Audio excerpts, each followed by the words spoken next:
آج ہم بڑی ہی سنسنی خیز ویڈیو کو دیکھ رہے ہیں۔ اس کی بنیاد ایک ایسے گمنام امریکی فوجی کی مبینہ گواہی پر ہے جس نے کچھ دھماکہ خیز دعوے کیے ہیں۔ تو کہانی شروع ہوتی ہے اس ایک جملے سے، ایک ایسا پیغام جس میں نا امیدی ہے، بے بسی ہے، اور یہ پیغام منسوب ہے ایک ایسے امریکی فوجی سے جس نے بقول اس ویڈیو کے سچ بولنے کے لیے سب کچھ داؤ پر لگا دیا ہے۔ اچھا، تو اس پورے بیانیے کو سمجھنے کے لیے ہم کچھ چیزوں پہ بات کریں گے۔ سب سے پہلے تو دیکھیں گے کہ اس فوجی نے کہا کیا ہے، پھر اس کی باتوں اور سرکاری رپورٹوں میں کتنا فرق ہے، اس کے بعد بغاوت کا جو نظریہ پیش کیا جا رہا ہے وہ کیا ہے، پھر یہ سوال کہ آخر یہ جنگ ہے کس کی، اور آخر میں اس بات کا جائزہ لیں گے کہ یہ تنازع کیوں ناقابل فتح سمجھا جا رہا ہے۔ تو چلیں شروع کرتے ہیں۔ دیکھیے، یہ پوری کی پوری کہانی، اس کا سارا دار و مدار ایک ہی شخص پر ہے، ایک ایسی پراسرار شخصیت جس کا نہ چہرہ نظر آ رہا ہے، نہ ہی اصلی آواز سنائی دے رہی ہے۔ تو یہ وہ بنیادی باتیں ہیں جو وہ شخص کہہ رہا ہے۔ وہ کہتا ہے کہ میں کویت میں ایک امریکی بیس پر ہوں، یہاں ہم پر ایرانی ڈرونز کے ایسے حملے ہو رہے ہیں جن کے بارے میں کوئی نہیں بتا رہا، اور ہماری قیادت وہ ہلاکتوں کی سچائی کو چھپا رہی ہے۔ سب سے خوفناک بات جو وہ کہتا ہے وہ یہ ہے کہ ہمارے دفاعی نظام بالکل ناکارہ ہو چکے ہیں، اور مجھے سب کچھ اس سے پہلے بتانا ہے کہ میں خود مارا جاؤں۔ اب یہاں آتا ہے کہانی کا اصل تضاد، وہ چیز جو اس پورے معاملے کو اتنا پیچیدہ بناتی ہے، یعنی جو کچھ سرکاری طور پر کہا جا رہا ہے اور جو کچھ یہ فوجی بتا رہا ہے، ان میں زمین آسمان کا فرق ہے۔ یعنی ایک طرف تو ہے سرکاری کہانی کہ بس چند ہلاکتیں ہوئی ہیں، صورتحال کنٹرول میں ہے اور امریکہ کے پاس ایک زبردست دفاعی شیلڈ ہے، اور دوسری طرف ہے اس ویڈیو کے دعوے کہ سینکڑوں نہیں بلکہ ہزاروں فوجی مارے جا چکے ہیں، کوئی دفاعی نظام کام نہیں کر رہا، اور یہ کہ انہوں نے ہمیں یہاں مرنے کے لیے بھیجا ہے۔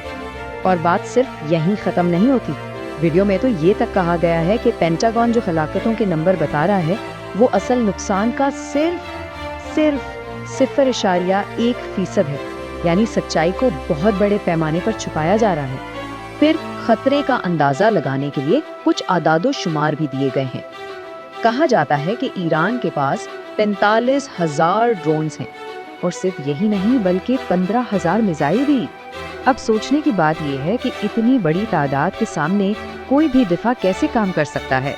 یہی دلیل ویڈیو میں دی گئی ہے۔ لیکن پھر کہانی ایک بالکل نیا اور سچ کہیں تو ایک بہت ہی خطرناک موڑ لیتی ہے۔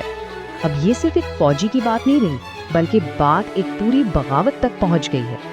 ویڈیو میں بغاوت جیسا سنگین لفظ استعمال کیا جا رہا ہے، یعنی یہ کہ فوجی اپنے ہی افسروں کے خلاف اٹھ کھڑے ہوئے ہیں، اور یہ سب کچھ خفیہ طور پر ہو رہا ہے۔ تو ماخذ کے مطابق اصل نقطہ یہ نہیں کہ ایک فوجی نے سچ بول دیا ہے، اصل بات یہ ہے کہ وہ اکیلا ایسا کر ہی نہیں سکتا۔ یہ دعویٰ ہے کہ اتنی بڑی تعداد میں ہلاکتوں کی وجہ سے فوج کے اندر شدید غصہ ہے، اور کچھ لوگ جان بوجھ کر معلومات لیک کر رہے ہیں، اور یہ وسل بلوور یہ اسی بغاوت کی پہلی عوامی آواز ہے۔ تو سوال یہ پیدا ہوتا ہے کہ آخر ایسا کیوں ہو رہا ہے؟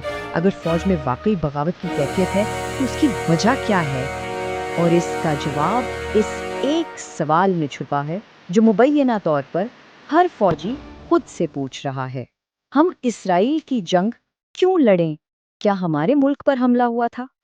ماخذ کے مطابق فوجیوں کو لگ رہا ہے کہ یہ جنگ امریکہ کی نہیں بلکہ اسرائیل کے فائدے کے لیے ہے۔ ان کا کہنا ہے کہ ہم پر تو کوئی حملہ نہیں ہوا، اوپر سے سوشل میڈیا کی وجہ سے انہیں پتہ چل رہا ہے کہ امریکی عوام بھی اس جنگ کے خلاف ہیں۔ انہیں محسوس ہو رہا ہے کہ انہیں سیاسی مقاصد کے لیے قربانی کا بکرا بنایا جا رہا ہے۔ اور جب یہ سارے عوامل اکٹھے ہوتے ہیں تو نتیجہ نکلتا ہے مایوسی کی شکل میں، ایک ایسا یقین کہ یہ جنگ جیتی ہی نہیں جا سکتی، اور فوج کا حوصلہ بالکل پست ہو چکا ہے۔ مثال کے طور پہ ویڈیو میں ذکر ہے کہ جب آبنائے ہرمز کے اوپر سے ایک امریکی ڈرون غائب ہو جاتا ہے تو اس طرح کے واقعات فوجیوں کے حوصلے بالکل توڑ کر رکھ دیتے ہیں۔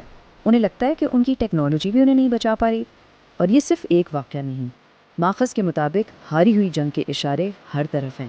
ایئر کرافٹ کیریئرز کو ہٹ کیا جا رہا ہے، جدید ترین F-35 اور F-16 طیارے تک محفوظ نہیں، اور سب سے بڑھ کر فوجیوں کی ذہنی حالت، وہ شدید دباؤ کا شکار ہیں اور اپنے گھر والوں سے بھی بات نہیں کر پا رہے۔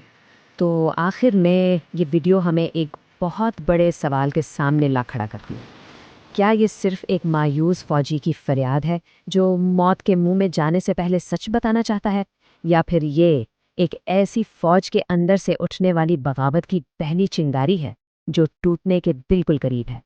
بیانیہ جو بھی ہو، یہ ایک بہت گہرے بحران کی طرف اشارہ کر رہا ہے۔